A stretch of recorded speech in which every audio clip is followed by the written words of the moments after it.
इसलिए उपयोग को स्व की मर्यादा में रखें।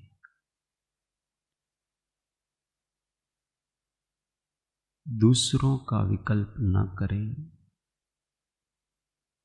यह मैं हूँ। यह जो जानता है वह भी मैं हूँ। यह जो ज्ञान में आ रहा है वह भी मैं हूँ। यहाँ केवल मैं हूँ। मेरे अतिरिक्त मेरे में कुछ भी नहीं है। इस प्रकार का तत्व निर्णय करके एक तान होकर के अपने स्वरूप की मर्यादा में स्थिर रहना,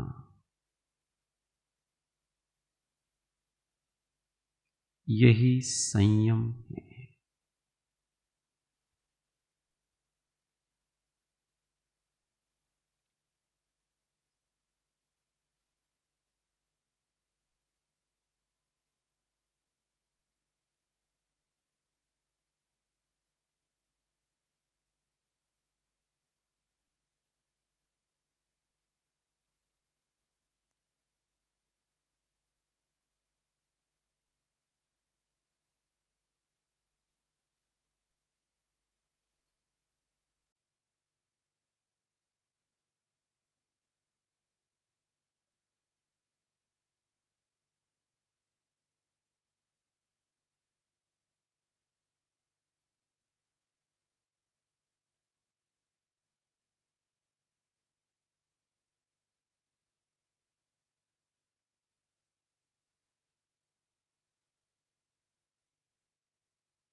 ओंकारं बिन्दुसंयुक्तं नित्यं ध्यायन्ति योगिनः कामदं मोक्षदं चैव ओंकाराय नमो नमः। अविरल शब्द गणोगा प्रक्षालित भूतलमल कलंका मुनिभिरूपासित तीर्था सरस्वती हरतु नो दुरितान्।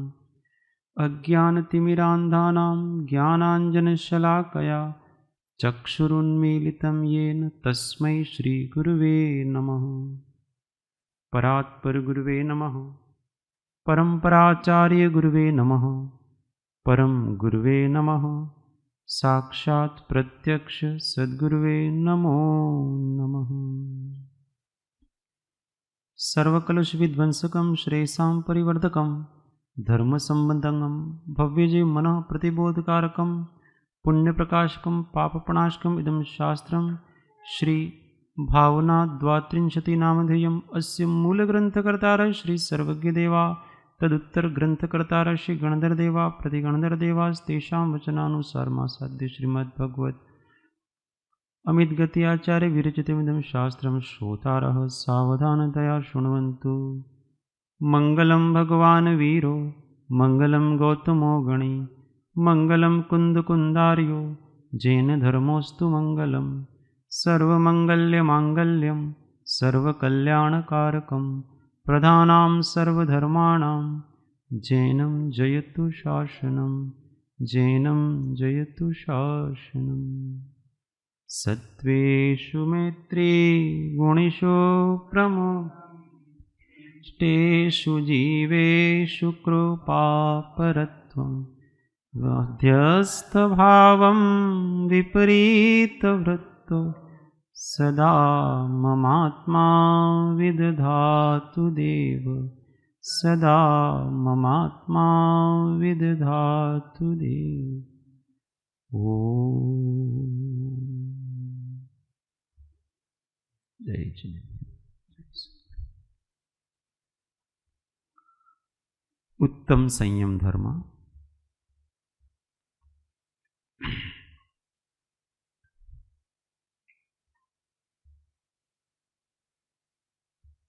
जब तक यथार्थ ज्ञान नहीं होता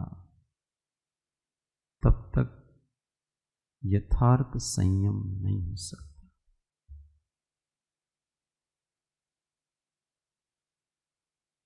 हम कहते हैं इंद्रियों और मन को कंट्रोल करो।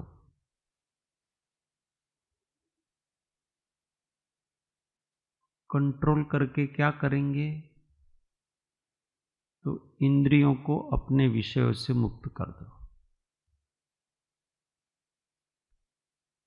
वैसे भी इंद्रियां तो कुछ करती भी नहीं है।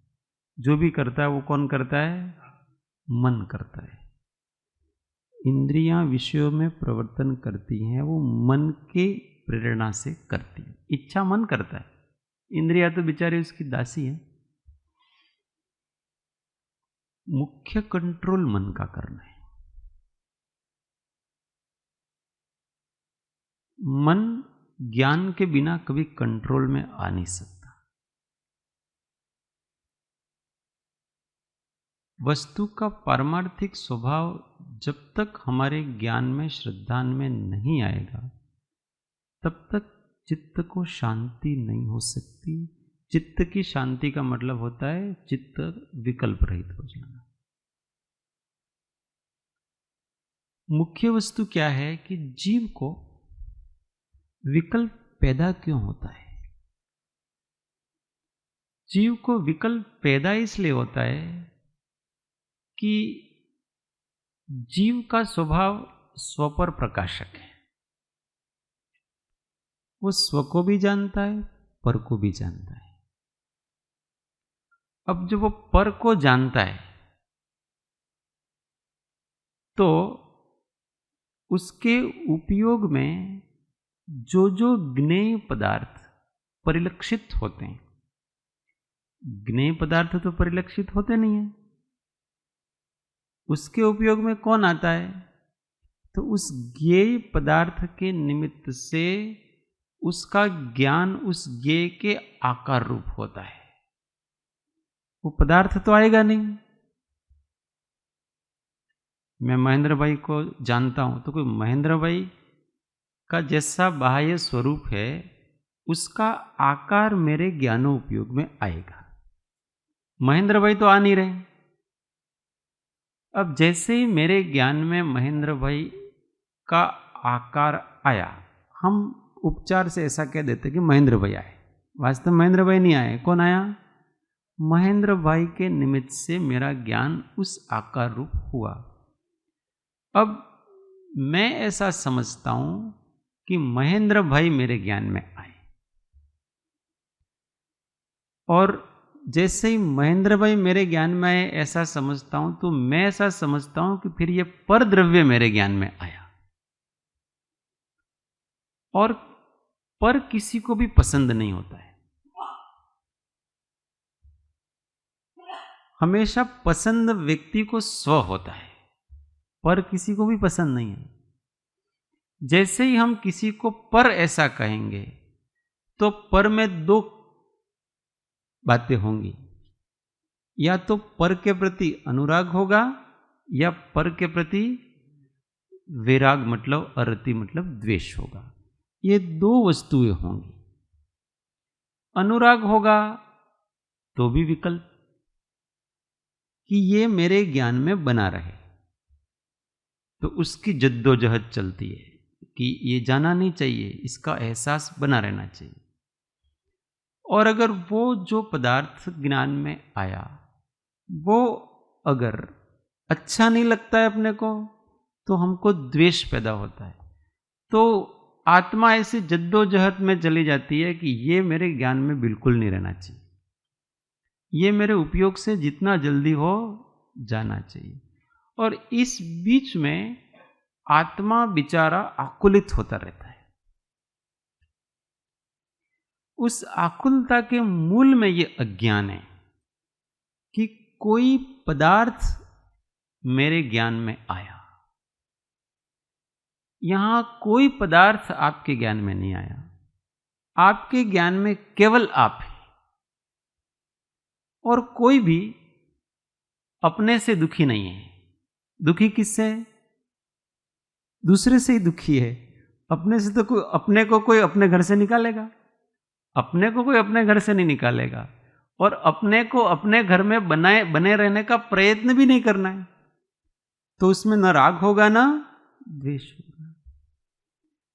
तो इस अज्ञान के कारण से जीव को शांति नहीं होती कभी। जब ऐसा ज्ञान हो जाता है जीव को आत्मा का कि ये जो मैं हूं वो ही मैं हूं, इस मैं के अतिरिक्त मेरे में और कुछ नहीं है, और मेरे में जितना भी ये मैं जानता हूं ये सब भी मैं ही हूं, मेरे अतिरिक्त यहां कुछ नहीं है। जब भेद करता है सागर और उसकी लहर, तो हमारे ज्ञान में जो भी आ रहा है वो हमारे ज्ञान की पर्याय है, वो लहर है। उस लहर को जब हम अपने आप से अलग मानते हैं तो ये सारे राग द्वेष उत्पन्न होते हैं। और आप उसको अपना अभिन्न हिस्सा ही मान लो, ये आप ही हैं, तो उसके संबंधी कोई विकल्प ही नहीं। जब मैं दूसरा है ऐसा मानूंगा तो ये तो राग द्वेष होंगे। और यहां तो कोई दूसरा वस्तु ही नहीं है। यहां जो भी मेरे ज्ञान में आ रहा है वो मेरा ज्ञान ही उस रूप परिणत हो रहा है। उसमें न तो मुझे राग करना है न मुझे द्वेष करना है। और ज्ञान में कोई भी आए हमको प्रॉब्लम नहीं है। जैसे दर्पण में कोई भी प्रतिबिंब आता है तो दर्पण को जरा भी तकलीफ होती है? तकलीफ नहीं होती है। हमको ही अपने चैतन्य दर्पण में किसी का ज्ञान होता है तो तकलीफ होती है। क्यों तकलीफ होती है? कि कोई दूसरा आ गया ऐसा करके। अभी यहां ये मोबाइल लगा हुआ है, इसमें इस शरीर का प्रतिबिंब यहां पड़ता है। इस मोबाइल को कोई तकलीफ? 4 आ जाए तो तकलीफ, 10 आ जाए तो तकलीफ, कोई तकलीफ नहीं। सेम ये वस्तु है हमारे साथ, पर हमको तकलीफ है। केवली भगवान को तकलीफ नहीं। अब हमारे ही ज्ञान में जब हमारा ही शरीर आ जाता है तो हमको तकलीफ हो जाती है। ये शरीर हमारे ज्ञान में, इसका प्रतिबिंब आएगा कि नहीं आएगा? ये जैसा है वैसा आएगा कि नहीं आएगा? तो तकलीफ। इस शरीर के संबंध से कोई कर्म के विपाक से वेदना आदि आई, वो भी तो हमारे ज्ञान में आएगी कि नहीं आएगी? हमको तकलीफ, हमको बड़ी तकलीफ हो जाती है इससे। और जब ज्ञान जागृत है तो उसको कोई तकलीफ नहीं। इसलिए चित्त शांत हो जाता है। चित्त की शांति का एकमात्र उपाय आत्मज्ञान है। यथार्थ वस्तु जैसी है वैसी आप ज्ञान में लो, किंचित भी उस संबंधी विकल्प मत करो। जिस समय इस क्षयोपशम की योग्यता जैसी है उस समय इस क्षयोपशम ज्ञान में कोई न कोई आएगा। हमारी बल जबरदस्ती भी नहीं है कि हम चाहें कि किसी समय किसी पदार्थ को लाएं, किसी समय किसी पदार्थ को लाएं, वो कुछ नहीं हो सकता है हमारे। हमारा काम तो इतना ही है कि हम केवल ज्ञाता बने रहें, केवल अपने को जाने, बस। ये मैं हूं वो पूरा है, और इस मैं में केवल मैं ही आ सकता है, इस मैं में कभी पर नहीं आ सकता। निज को निज पर को पर जान, फिर दुख का नहीं लेश निदान। फिर दुख का लेश भी निदान नहीं है, कोई साधन ही नहीं रहा ना उसकी। इतनी सरल सी बात है, और अनादिकाल अनंत काल लग जाता है जीव को, इतनी सी बात समझ में नहीं आती। और जिसको इतनी सी बात समझ में आ गई, उसके लिए सब सरल है। तप भी सरल है, संयम भी सरल है, त्याग भी सरल है, मन को कंट्रोल करना भी सरल है, इंद्रियों को वश करना भी सरल है। मर्जी है वैसे चलाए, चाहे तो चलाए, चाहे तो रोक दे, तुरंत सब उसके हाथ में। क्यों? क्योंकि उसके पास यथार्थ ज्ञान है, जब चाहे तब डुबकी लगा सकते। ये संयम धर्म है। संयम आदि कोई क्लेशकारी नहीं है, परंतु जब ज्ञान के बिना होते हैं तो ये बहुत संक्लेश के कारण बन जाते हैं। जहां उसको निर्जरा करनी थी, संवर करना था, वहीं आश्रव के कारण बन जाते हैं, अगर यथार्थ समझ और ज्ञान के बिना हो। और ज्ञान सहित है तो सब जगह संयम।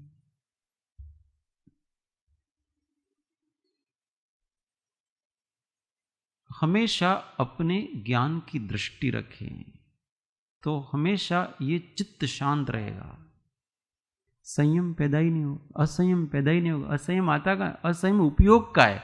उपयोग में परद्रव्य का विकल्प, यही तो असंयम है। और कौन सा असंयम है?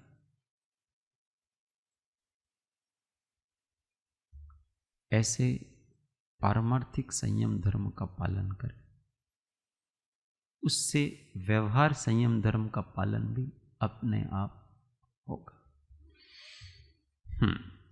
अपने विषय पर आते। प्रश्न।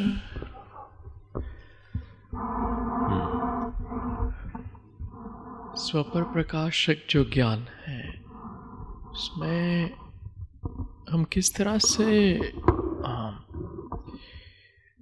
ध्यान करें, या तो उपयोग को अंतर्मुख करें कि पर पदार्थ को जानने का कोई पुरुषार्थ नहीं हो, और स्व जो है, स्व में अनंत गुण है, तो ज्ञान में वो अनंत गुण का ज्ञान होता है।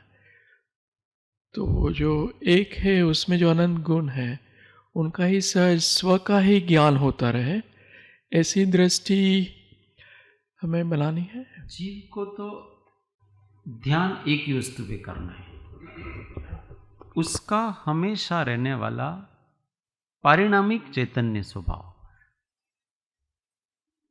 हमारा कर्तव्य तो एक ही है कि जो निरंतर चलने वाला सहज निराबाद अनुभव स्वरूप अमूर्त चैतन्य सत्ता है, वो ही मैं हूं। यही रटन लगाया करो,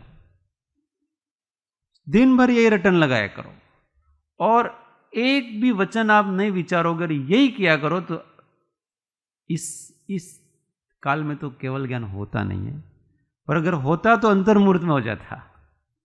इस साधना से इस काल में हमारा वासना युक्त चित्त लेकर के आए हैं, इसलिए ये भावना सतत बनी नहीं रहती है। ये भावना सतत बनी रहे तो यही कार्यकारी है, और तो कुछ कार्यकारी नहीं है। अब इसके बीच में कर्म के उदय से और जो जो भी विकल्प आते हैं, और जो जो भी पदार्थ का ज्ञान हो रहा है क्षम के हिसाब से, उनके प्रति उपेक्षा भाव रखो, और एक बात को पकड़ के रखो कि यह जो मैं निरंतर निराबाद अनुभव स्वरूप चैतन्य हूं, वो मैं हूं, वो मैं हूं। और वह नित्य है, वह शुद्ध भी है, वह एक है, उसमें किसी का प्रवेश नहीं। और वो हमारा अनुभव है। हमको ध्यान ऐसी किसी कल्पना पे तो करना ही नहीं है, इसलिए ध्यान कभी कार्य परमात्मा पे नहीं होता है, ध्यान हमेशा कारण परमात्मा पे होता है। लोग ऐसा विचार करते हैं, मैं अनंत ज्ञान स्वरूप हूं, मैं अनंत दर्शन स्वरूप हूं, पर तू है ही नहीं। जो है ही नहीं उसका ध्यान करोगे तो करोगे क्या? आप कहां टिकेगा आपका ध्यान? कल्पना लोक में विचरण कर रहे हो आप। परंतु वर्तमान में जो कारण परमात्मा है वो तो स्वसंवेदन गम्य है, और वो तो अपने अनुभव गम्य है। अपना जो सहज आत्म स्वरूप है वो तो अभी है ना। बस उस सहज आत्म स्वरूप की लौ लगाते जाओ। ज्योत से ज्योत जगाते चलो, आत्मा की। हाँ, ऐसा ये एकदम सीधी सादी सहज वस्तु है। उस सीधी सादी सहज वस्तु को हमेशा दृष्टि के आगे रखो। देखो सब सरल होगा, सब सहज होगा। निंदा, प्रशंसा, मान, अपमान, लाभ, हानि, इष्ट, अनिष्ट, पाप, पुण्य, साता, असाता, सबको आराम से जीत सकोगे। और ये दृष्टि से ओझल हो गया, उपयोग पता नहीं कहां कहां घूमता रहता है। ये चीज, ये साधना ये करना।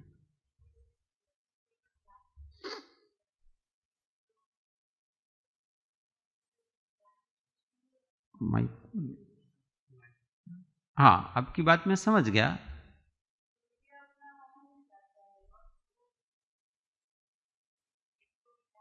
जानना कोई भी वस्तु क्यों है पता है? अपने सहज स्वरूप में आने के लिए। हम जितना भी विशेष का अभ्यास कर रहे हैं वो विशेष का अभ्यास इसलिए करें कि हम सामान्य में दृढ़ता बने। हमको कर्म प्रकृति क्यों जाननी? क्योंकि इस कर्म से रहित में सहज चैतन्य हूं। हमको भगवान का स्वरूप क्यों जानना? क्योंकि मैं सहजात्म स्वरूप हूं। ये हर चीज, हर ज्ञान इस मैं पे आकर के अटकेगा, और मैं का कभी अभाव नहीं है। और जिसका हमेशा सद्भाव है उसका ध्यान हमेशा कर सकते हैं, उसका चिंतन हमेशा कर सकते हैं, उसका संवेदन हमेशा अपन कर सकते हैं। जो है ही नहीं उसको कल्पनाओं में अपन ध्यान करते रहें, उसको कभी आत्मज्ञान की उपलब्धि नहीं हो सकती। आत्मज्ञान की उपलब्धि मात्र आत्मध्यान से होगी। और आत्मा, पारिणामिक भाव स्वरूप आत्मा सदैव है। बस उसी में लगे रहो मुन्ना भाई, और धीमे धीमे ये होगा।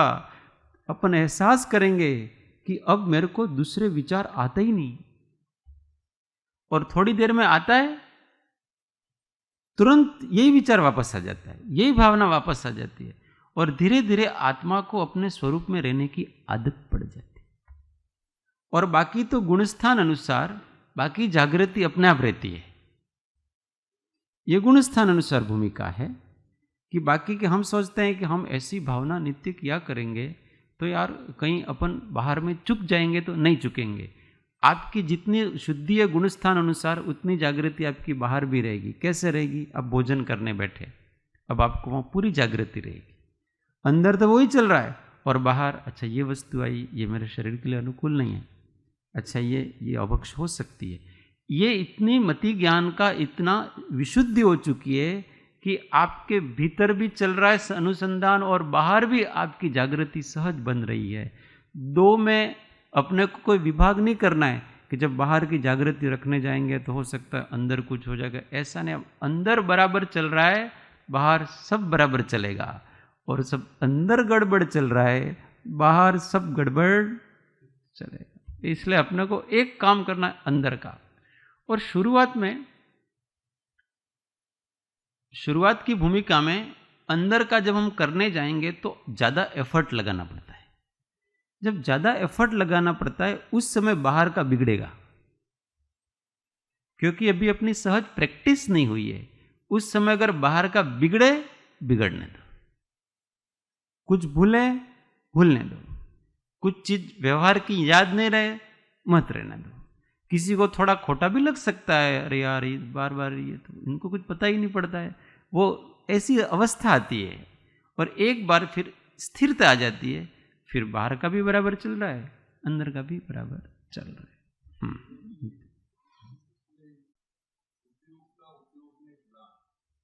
हाँ, अभी वही लेंगे अपन। ये तो संयम धर्म चल गया, प्रश्न निकल गया। हाँ,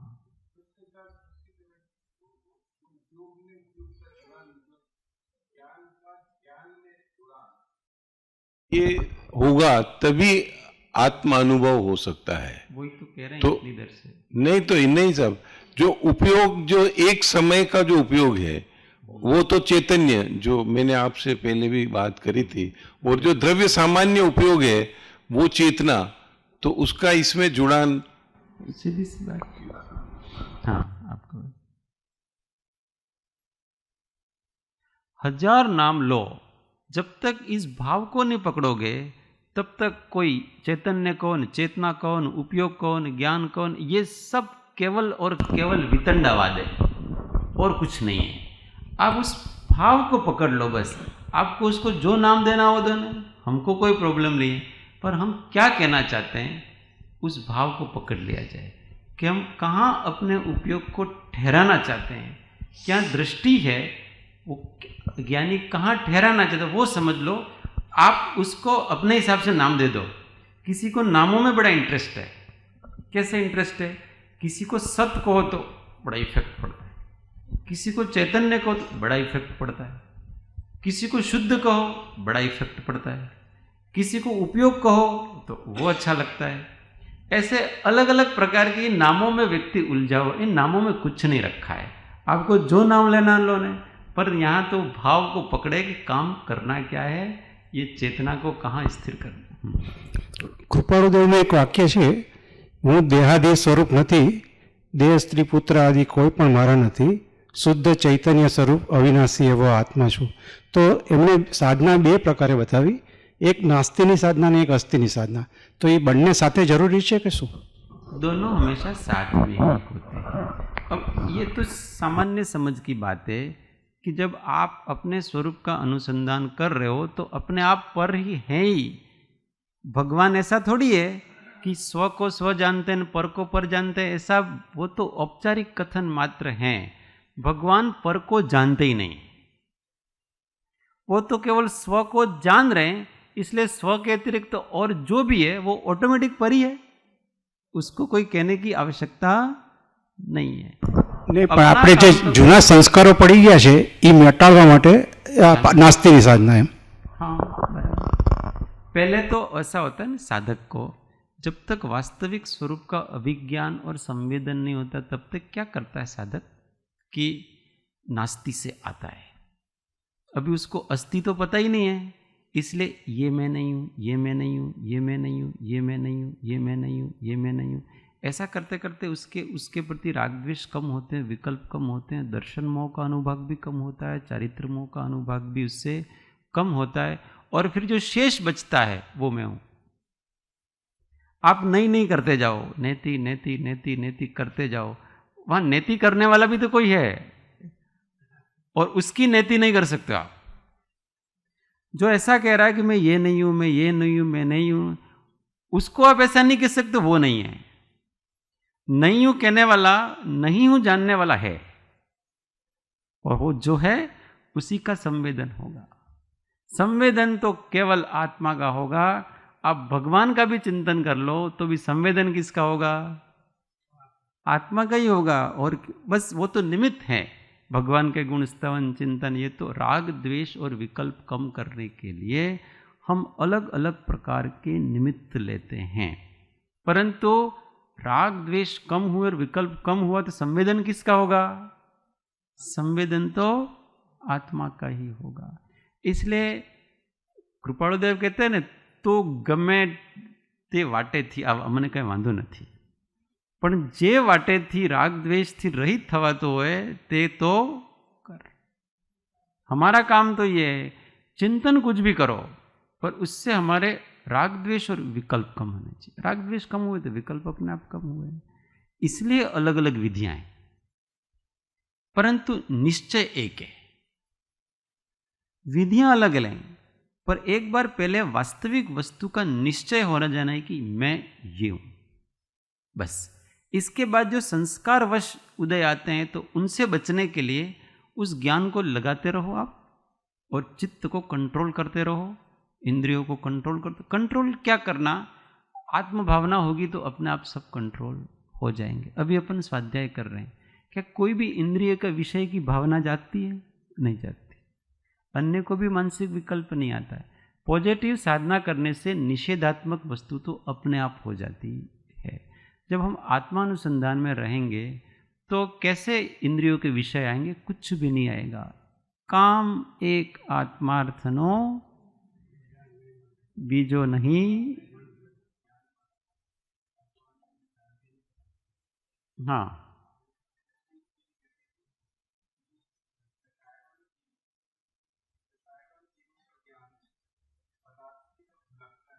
हाँ, माइक जरा करना। कषायवन जीवों का ज्ञान पर पदार्थों की तरफ ढुलकता है और सर्वज्ञ के ज्ञान में पर पदार्थ झलकते हैं। हाँ, और सर्वज्ञ का उपयोग क्या है? सर्वज्ञ का उपयोग तो उसके उपयोग में ही है। वो किसी और को जानने का उनको प्रयत्न दर्पण की तरह है। वो दर्पण किसी पदार्थ के सामने जाकर के उसको प्रतिबिंबित नहीं करता है, उसके सामने आ जाता है और प्रतिबिंबित हो जाता है, इसलिए उनको कोई प्रॉब्लम नहीं है। हम प्रयत्नपूर्वक जानते हैं, इसलिए हमको बुद्धि लगानी पड़ती है, विकल्प करने पड़ते हैं, इसलिए प्रयत्न। इसलिए अभ्यास यही किया जाए, हमारे ज्ञान में जिस समय जो भी आए उसके प्रति कोई राग मत करो, कोई द्वेष मत करो, शांत भाव से उसको स्वीकारो। व्यक्ति हो, वस्तु हो, घटना हो, शरीर की विक्रिया हो, शरीर की साता हो, शरीर की असाता हो, अन्य जो भी हो, शांत भाव से उसको लिया करें, उसके संबंधी कोई विकल्प न करें। क्योंकि कहाँ कोई पदार्थ आ गया अपने अंदर, उसका आकारी तो आया, हम ही तो हैं वो, बस हमको सहन नहीं होता है। ध्यान करने बैठे और हमने ऐसा सोचा, मैं भगवान का ध्यान करूंगा आज, तो वो पारसनाथ भगवान देखे मैंने, बहुत अच्छे थे उनकी मूर्ति, वही ध्यान करूंगा बस। वो खिसकने, अब वो ध्यान करने जाए इतने में उसका कोई घर का याद आ जाए, अब उसकी बड़ी प्रॉब्लम खड़ी हो जाती है। यार मेरा वो करना था ना, ये आ गया, तू कहाँ से आ गया? अब उसके प्रति उसको द्वेष हो जाता है। क्यों द्वेष हो गया पता है? उन पारसनाथ की मूर्ति के प्रति राग हो गया इसलिए, और फिर ध्यान नहीं हो रहा है, वो क्या हो रहा है? क्लेश हो रहा है, अंदर फाइटिंग हो रही है। इसलिए ज्ञेयों को समान भाव से देखा करे और आत्म भावना में तल्लीन रहे। जिस समय जो आना है वो आ जाएगा। बस इतना ही है कि बहुत विकल्प होते हैं, अन्य पाप के विकल्प आते हैं, तो थोड़ी देर पहले कोई अच्छा आलम्बन लिया जाए, किसी प्रतिमा का, किसी का ऐसा, पर इसके बाद तो उसकी आसक्ति भी छोड़ी जाए और निराबाद जो अनुभव स्वरूप है उसमें तल्लीन होने का प्रयत्न किया जाए। ये साधना अनादि से हमने करने में कहीं भूल कर रहे हैं, इसलिए कहते हैं ना, बाकी सब किया परंतु कहीं मूल में चुके, और इसलिए फिर वो सब जीरो की गिनती में आ जाते। संयम धर्म पे वास्तविक संयम पाले। गाथा नंबर 13। ऐसे चलेंगे तो अपने 32 दिन लगेंगे पर अपने को ये पूरा करके भी क्या करना है? जिस समय जितना हुआ वो पूरा ही है। यूं दर्शन, हाँ वही है ना अपने छंद, सत्वेशु मैत्री वाला सब में। हाँ 13। यूं दर्शन ज्ञान सुख स्वभाव, समस्त संसार विकार बाय, समाधिगम्य परमात्मसंज्ञ सदेव देवो हृदये ममस्ताम्।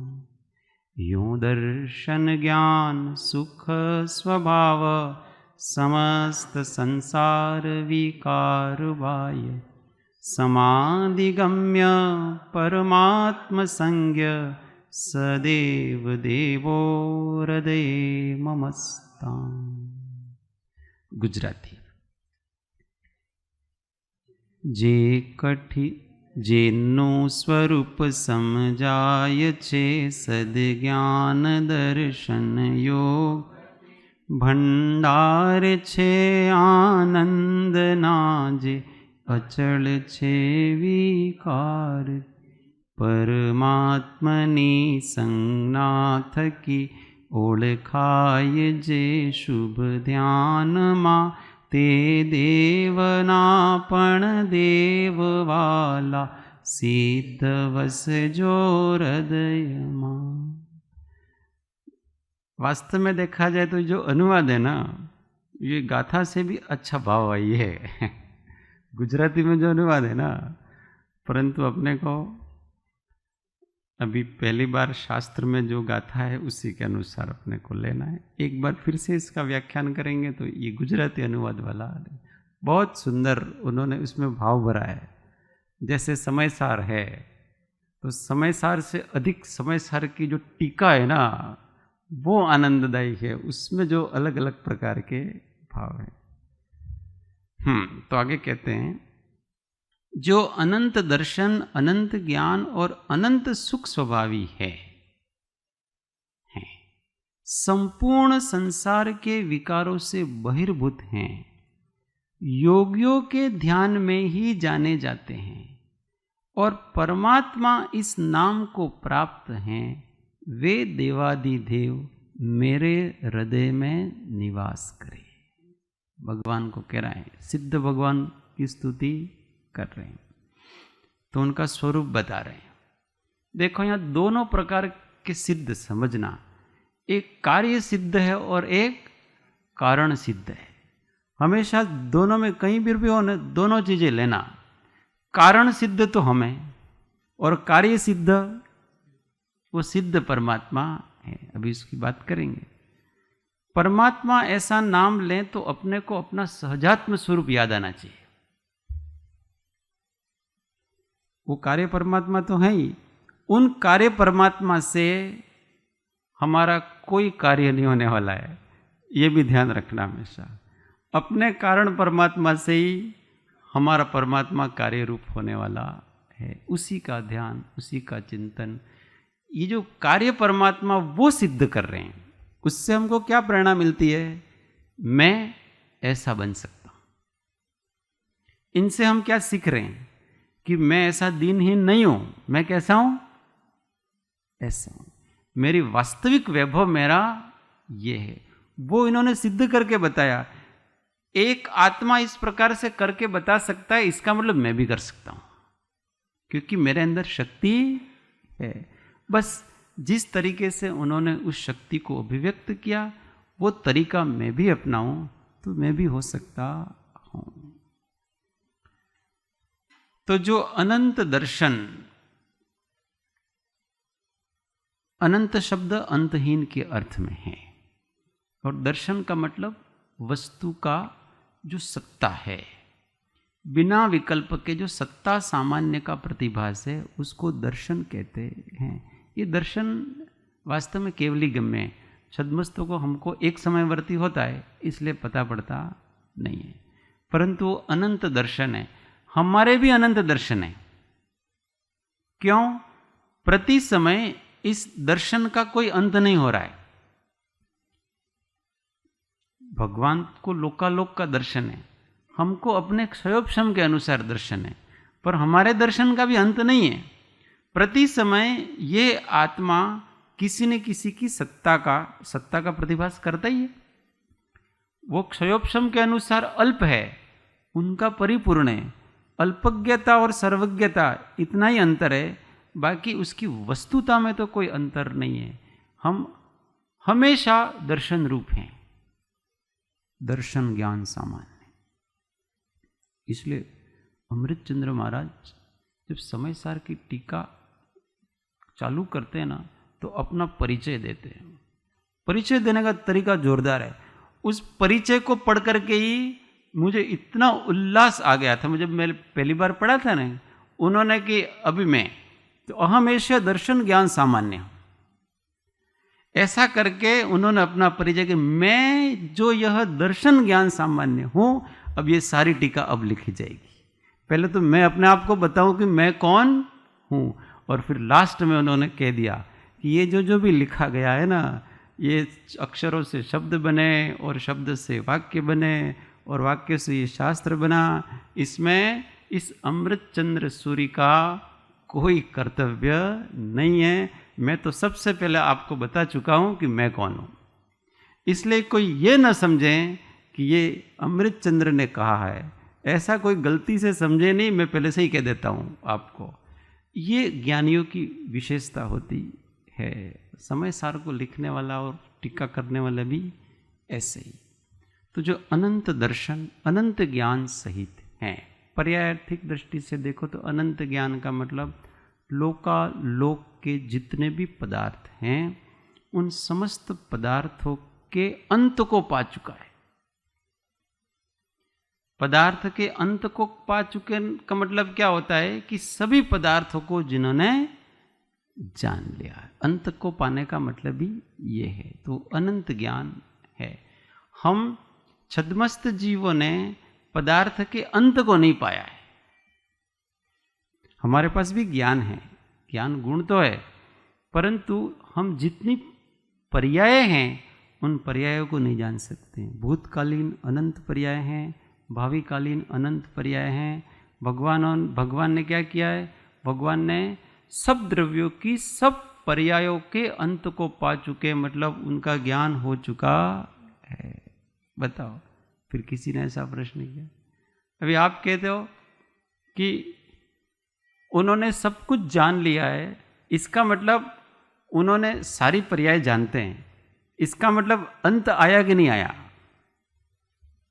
अंत तो आया। सब जानने में अंत आता है कि नहीं आता है? तो इसका मतलब आप हमको पहली पर्याय बताओ, अथवा हमको लास्ट पर्याय बताओ। अंत को पा चुके हैं, मतलब अब जितनी भी पर्याय होने वाली हैं उन सबको भी जान गए। जितनी हुई उनको भी जान गए। उनकी कोई सीमा है कि नहीं? अगर आप ऐसा मानते हो कि सब जान चुके हैं, तो इसका मतलब उसकी सीमा माननी पड़ेगी कि नहीं माननी पड़ेगी? और इसका आदि मानना पड़ेगा कि नहीं मानना पड़ेगा? पर यहाँ तो ऐसा है, यहाँ तो कोई आदि नहीं है, कोई अंत नहीं है। तो भगवान के ज्ञान को समझने के लिए हमको भगवान ही होना पड़ेगा।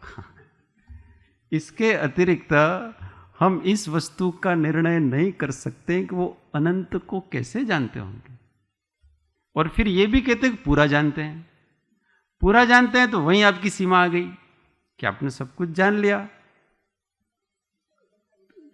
तो ये जैसे ऐसा होता है ना, किसी वस्तु को पूरा जाना जा सकता है पर उसका आदि नहीं जाना जा सकता है और अंत भी नहीं जाना जा सकता। गणधर परमेष्ठी, हाँ, जो उनको भी द्वादशांग का ज्ञान रचना भी की, फिर भी उनको जिज्ञासा यही वाली होती होंगी। हाँ। तो ये वस्तु समझें अपन कि हम किसी को पूरा जान सकते हैं पर उसका आदि अंत नहीं भी जान सकते हैं। जैसे एग्जाम्पल लिया चूड़ी का। आपके हाथ में एक चूड़ी है, हम उस चूड़ी को पूरी तरह से जानते हैं, परंतु उसकी शुरुआत वो हम नहीं जानते हैं, उसका अंत भी हम नहीं जानते। इसका मतलब सब कुछ जाना जा सकता है पर अंत और आदि नहीं जाना जा सकता है। भगवान ऐसे ही जानते हैं, सब कुछ जानते हैं पर आदि नहीं जानते हैं, अंत नहीं जानते हैं। क्यों नहीं जानते हैं? क्योंकि आदि और अंत है ही नहीं। जो है ही नहीं उसको कैसे जानेगा? ज्ञान तो उसको जानता है जो है। सद्भाव को जानेगा, असद्भाव को कैसे जानेगा? और आदि और अंत का तो कोई सद्भाव ही नहीं है वहाँ तो। इसलिए अभाव को तो कोई ज्ञान आज तक अभाव को विषय नहीं किया है। भाव से ही अभाव का ज्ञान किया जाता है। अभाव का तो सीधा ज्ञान होता, जैसे ऐसा है ना, कोई पदार्थ, मैं कहूँ कि यहाँ घड़ा नहीं है। तो मैंने किस हिसाब से कहा घड़ा नहीं है? मैंने दूसरे के सापेक्ष कहा कि बाकी दूसरे पदार्थ हैं इसलिए घड़ा नहीं है। सद्भाव की अपेक्षा से अभाव को जाना जाता है। अभाव को विषय करे ऐसा कोई ज्ञान आज तक हुआ? क्योंकि असत तो है ही नहीं, तो ज्ञान का विषय हो कैसे सकता है? तो ज्ञान से ज्ञान हो गया। तो ये अनंत ज्ञान है। और हम अपनी तरफ देखें तो हम भी निरंतर ज्ञान कर रहे हैं। हमारा ज्ञान भी कोई अंत वाला अनादिकाल से अपन जानते आ रहे हैं, और अनंत काल तक हम अभव्य भी जानेगा। उसका ज्ञान भी अनंत ही है, परंतु वो सब पदार्थों के अंत को नहीं पा चुका, वो पूरा नहीं है। क्षयोपशम ज्ञान होता है, उसकी अपनी मर्यादा है। स्व को जानने की भी मर्यादा है और पर को जानने की भी मर्यादा है। क्षयोपशम ज्ञानी जब स्व को जानता है, मान लो निर्विकल्प आत्मा का अनुभव कर रहा है, तो क्या उस समय वो आत्मा को पूरा जान रहा है? कोई निर्विकल्प समाधि में लीन है, ऐसा मान लो, उत्कृष्ट मानो 12वें गुण स्थान, उत्कृष्ट अंतरात्मा है वो, जो अपने को आत्मा को जानता है वो अंतरात्मा। अब वो अपने आत्मा के ऊपर उसका पूरा उपयोग है, तो क्या आत्मा को पूरा जान रहा है? आत्मा को पूरा कैसे जान सकता है वो? क्षयोपशम ज्ञान है, अपनी मर्यादा में ही जानेगा वो। उसके लिए केवल ज्ञान चाहिए। अगर आत्मा को पूरा जानना है तो आपको केवल ज्ञान चाहिए, क्योंकि अपने अंदर भी तो अनंतता है, अनंत गुण हैं, उसकी अनंत पर्याय हैं, और ये सारी चीजें अपने आत्मा में, उसको 12वें गुण स्थानवर्ती भी नहीं जान सकता है। वो तो केवल अपने द्रव्य सामान्य को पूरा जान रहा है, इसलिए उसको स्वसंवेदन, अन्य विकल्प नहीं है, इसलिए उसको स्वसंवेदन कहते हैं। पूरा नहीं जान, क्योंकि क्षयोपशम की मर्यादा है। बाहर की पदार्थ को भी हम मर्यादा में ही जान सकते हैं, क्षयोपशम ज्ञानी। अभी श्रुत केवली की बात करी, गणधर वगैरह, तो भी पदार्थ को जानते हैं। कितना जानेंगे? उनके क्षयोपशम में जितना है, द्वादशांग पूरी क्षयोपशम रूप है, द्वादशांग में जितना उतना जानेंगे। अनंत पदार्थ को प्रत्यक्ष रूप से जान सकते नहीं, हाँ परोक्ष रूप से जानेंगे। परोक्ष इसका नाम है कि अनुमान से जाना जाता है। परोक्ष ज्ञान कैसा है पता है? जैसे मैंने एक चावल के दाने को, अपन चावल करते हैं ना, एक को अपनों ने देख लिया, ये बराबर सीज गया, इसका मतलब हम कहेंगे सारे चावल सीज गए। आपने कैसे जाना? उससे जाना आपने, क्योंकि एक सीज गया है, उतनी ही आग इसमें भी दी थी, उतना ही पानी उनको भी मिला है, इसका मतलब सारे के सारे सीज गए। ऐसे हम कैसे जानते हैं कि अनंत जीव है? अनंत जीव कैसे जानते हैं? भगवान ने आगम में कहे और वर्तमान में हमारे क्षयोपशम में भी थोड़े दिख रहे हैं, इसके आधार पर हम कहते हैं कि अनंत है, पर हमको अनंत को साक्षात नहीं देख पा रहे। ऐसे क्षयोपशम ज्ञान की अपनी मर्यादा है। तो आत्मज्ञान संबंधी जो क्षयोपशम, उसकी भी अपनी मर्यादा है। कोई कोई ऐसा भी कहते हैं कि आत्मज्ञानी क्षण है, सिद्ध भगवान जिम अनुभव करे ऐसा अनुभव करते। ऐसा नहीं है, ऐसा अनुभव नहीं कर सकते आप। क्यों? क्षयोपशम ज्ञान का विषय ही नहीं है इतना। जितनी शुद्धि है, जितनी अंदर की शुद्धि है, ज्ञान की भी इतनी तो क्षमता है, वो उतना ही जान पाएगा, इससे अधिक जानता नहीं। इसलिए केवल ज्ञानी के आत्मानुभवन में और क्षयोपशम ज्ञानी के आत्मानुभवन में दिन रात का अंतर होता। केवल ज्ञान होगा तब पता पड़ेगा कि यार जो पहले अपन जानते थे ना, एक द्वेष स्वसंवेदन का, वो तो इसमें बिंदु जितना था, और उसमें हम बड़े खुश हो रहे थे, क्योंकि हम आगे का जानते नहीं है ना, इसलिए खुश हो रहे थे। આપણે સર્વગુણન સમ્યક તો કીધું છે, તો દરેક ગુણોનો અંશ તો ત્યાં જણાઈ ગયો છે, એમ સમજવાનું? हाँ, अंश तो है सबको। आत्मा जानेंगे तो आपका जितना ज्ञान प्रकट हुआ, ज्ञान गुण प्रकट हुआ, उतना श्रद्धा गुण भी प्रकट हुआ। उसी के अनुपात में वहाँ चारित्र गुण भी प्रकट होगा, उसी के अनुपात में आपके वीर्य प्रकट होगा, उसी के अनुपात में आपके सुख गुण प्रकट होगा। आनुपातिक रूप से सारा का सारा चलता रहता है, परंतु पूरा आत्मा का अनुभव तो पूरे ज्ञान से होता है। तो अनंत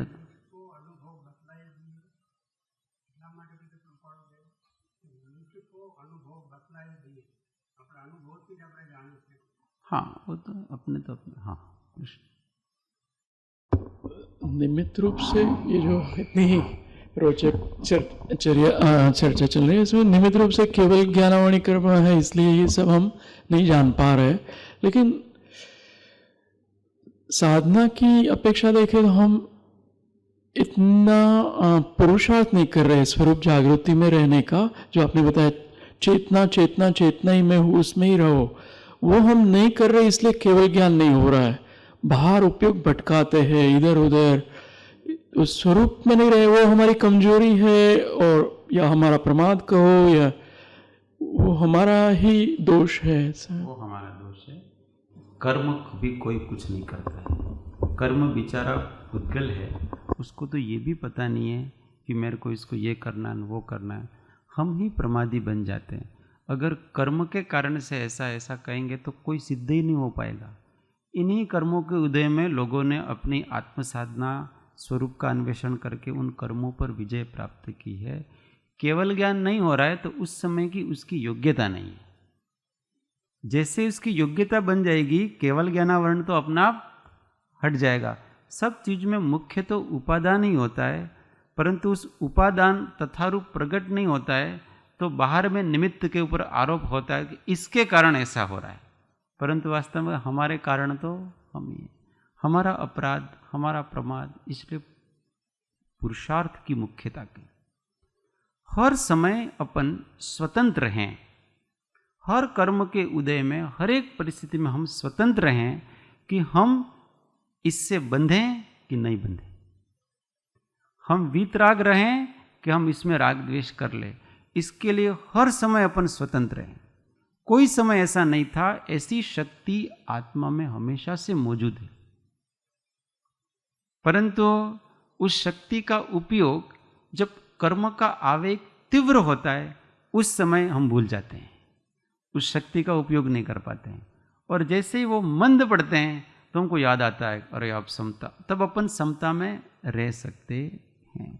तो जब कषाय मंद हो, उस समय लाभ ले लेना चाहिए। 3 प्रकार के भाव के ना, सत्व, रजस, तमस। तो जब तमस होगा और रजस होगा, उस समय आत्मा परिणत हो रहा है, उस समय तो हमारी चलेगी नहीं। पर जब सत्व है, उस समय उसका लाभ लेकर के ऊपर चढ़ जाओ। हमारे सबका ये सत्व का उदय है। किसका उदय? सत्व का उदय। देवशास्त्र गुरु का मिलना, इतनी मंद कषाय होना, तत्व को सुनना, तत्व का चिंतन करना, ये सभी हमारे सत्व है। उस सत्व को उपयोग करके अगर अपन तत्व में घुस जाएंगे तो पर हमारा संसार का अंत आ जाएगा। मच चुके चौहान। इतना सा तो वेद बताया उसने कि ये 4 बार 64 गज अंगुल अष्ट प्रमाण, ता ऊपर सुल्तान है, मच चुके चौहान। तुरंत भेद दिया गले को। तो अंतर की संधि है ये। आत्मा और सहज चैतन्य भाव है और आश्रव भाव है, उसमें एक सूक्ष्म संधि है। बड़ी शांत होकर के विचार करेंगे तो वो भीतर की प्रशांत धारा और वो आश्रव भाव, उन दोनों को अपन अलग कर सकते हैं और आह्लाद का अनुभव कर सकते हैं। इसके लिए हमको दीनहीन गरीब होने की कोई ज़रूरत नहीं है कि मैं क्या करूँ, मैं तो स्त्री हूँ, मैं पुरुष हूँ, मैं तो ये गृहस्थी, मैंने वो। पुरुषार्थ तो करो, फिर देखो क्या होता है। हम पुरुषार्थ नहीं करते हैं, उसके लिए जितना जितना त्याग और बलिदान होना चाहिए उतना बलिदान करें अपन, और फिर देखो होता है कि नहीं होता है। पर हम पहले से ही हार मान लेते हैं। हार मानना, हम अपने आप को स्त्री पुरुष मानते हैं ना, यही सबसे बड़ी प्रॉब्लम है। यहीं से अपन अटक जाते हैं। क्यों माने हम अपने आप को स्त्री और पुरुष? हम अपने आप को चैतन्य क्यों नहीं मान सकते हैं? और जिसने अपने आप को चैतन्य मानेगा, उसके सारे भाव उस रूप निकलेंगे, उसकी भावनाएं उस रूप निकलेंगी। आप अपने आप को स्त्री मानोगे, सारे भाव स्त्रीण रूप होंगे। पुरुष मानोगे, सारे परिणाम पुरुष रूप निकलेंगे। बालक मानोगे, बालक रूप निकलेंगे। जो मानोगे वो निकलेंगे। हम अपने आप को मानना क्यों नहीं छोड़ दे कि मैं जो हूँ वही मानूँ, अलग अलग काहे को मानूँ। और इससे फिर देखो अपने अंदर जो पुरुषार्थ उत्पन्न होता है, पौरुष आता है, दूर दूर तक नहीं लगेगा कि मैं कोई पुरुष हूँ कि मैं कोई स्त्री हूँ, ये दूर दूर तक लगेगा। जो अनंत ज्ञान, अनंत दर्शन और अनंत सुख स्वभावी हैं, सुख भी अनंत है। भगवान का सुख कैसा है? कभी खत्म नहीं होगा। अभी जो उनकी जो पर्याय, सुख का मतलब निराकुलता, कि वहां जहां विकल्प नहीं होता है तो वहां शांत निराकुल उसने चैतन्य का प्रवाह चलता है, उसको अपन सुख कहते हैं।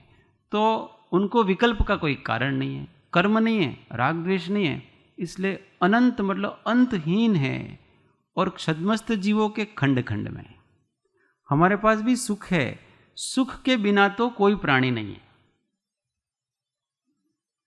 हम सबके पास सुख है कि नहीं? वास्तव में देखा जाए तो दुख नाम की तो कोई वस्तु नहीं है। क्यों? क्योंकि दुख नाम का कोई गुण आत्मा में नहीं कहा गया है। आत्मा में कोई दुख नाम का गुण कहा है? वो तो है ही नहीं। एक सुख नाम का गुण है, वो आत्मा में है।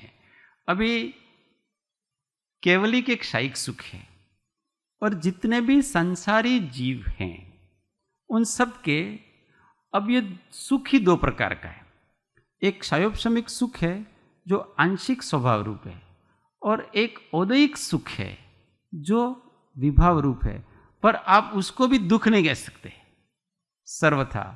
क्यों? क्योंकि जो भी आह्लाद रूप है वो सब सुख है। दुख संक्लेश रूप होता है, संक्लेश की भूमिका से है, परंतु विभाव परिणति है, कोई भी विभाव परिणति वो उसी गुण का अंश है। तो हम जिसको दुख कहते हैं वो भी कहां से निकला हुआ है? कौन से गुण में से निकला हुआ है? सुख गुण की विभाव परिणति है। वो कोई अलग से दुख नाम का गुण होता नहीं है, उसकी विभाव परिणति है। परंतु वो हमको ऐसा लगता है कि कहीं और से आ रहा है। जैसे इंद्रिय सुख है, वो कहां से आ रहा है? अच्छा, आत्मा से आ रहा है कि किसी और पदार्थ से आ रहा है?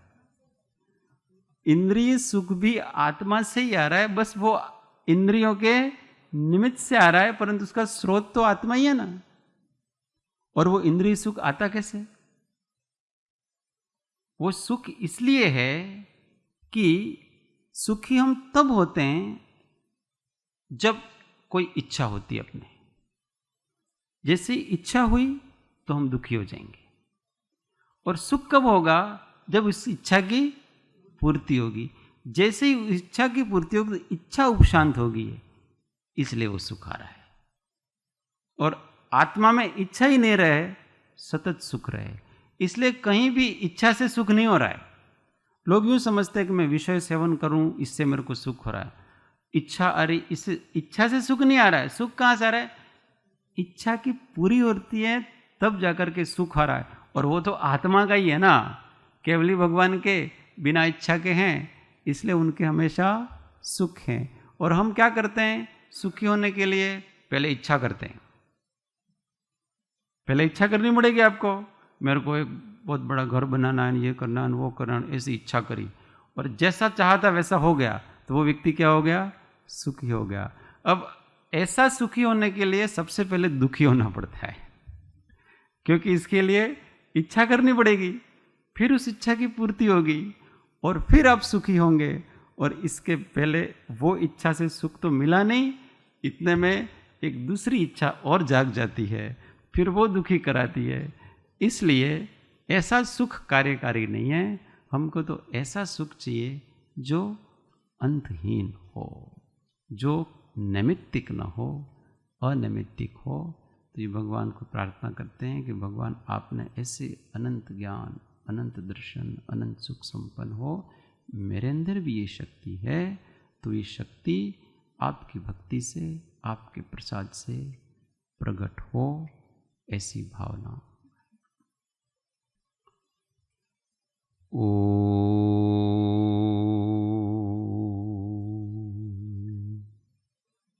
जा वाणी के ज्ञान से सूझे लो कालो, सोवाणी मस्तक नमो सदा देथूं दो। ये जिनवाणी भारती तो ही जपो दिन रेन, जो तेरा शरणा लगे सो पावे सुख चैन। देव भजो अरिहंत को गुरु सेवो निर्गन, दया धर्म पालू सदा यही मोक्ष का पन। नमस्कार मंत्र आत्म अनुसंधान।